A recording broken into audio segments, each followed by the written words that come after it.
Maneira Joyce acaba de explicar a conferência ela tomou lugar dia 26 e 27 de outubro. Dia 26 é parte merdia para tarde e 27, que um dia sabra, ela tomou lugar inteiro dia. Ribe primeiro dia, a registração por começar e acaba para 1h30, ainda não acontece de bem. Para 2h30 o programa está start.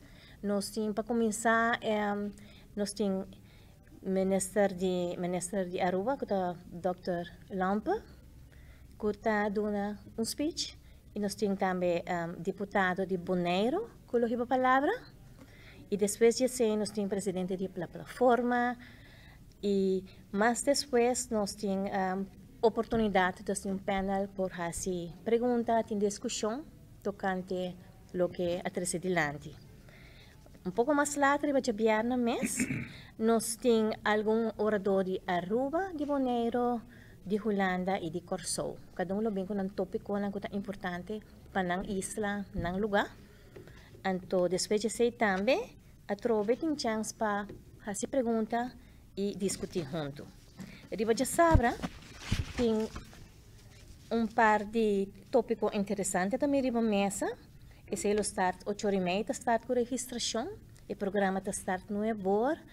E, entre outros, nós temos tópico na maneira de desenvolvimento de projeto escola multilingual na Aruba.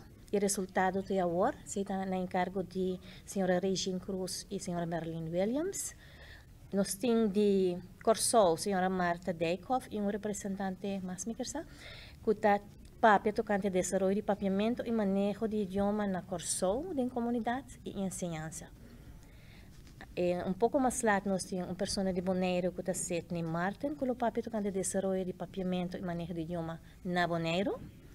E senhor Ruben Seferina, o papel tocante a desenvolvimento de papiamento na Holanda e esforço não que nós para reconhecimento de papiamento como idioma de reino holandês por todo lugar. Então, depois também tem lunch, e depois do lunch, também tem taller. E taller tem grupo mais chiquito, e não tem a chance de vai mais, la cabeça mais, tem discussão com outro, etc. Tem 6 taller, promete tanda de 3 taller, que por exemplo, tocante oficialização de papiamento, outro está tocante ortografia, outro está com ajuda outro é islana.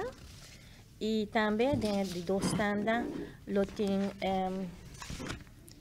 por exemplo, tocante mundo digital e idioma crioulo, taller tocante evolução e emancipação de papiamento, e nós temos taller também tocante papiamento na comunidade.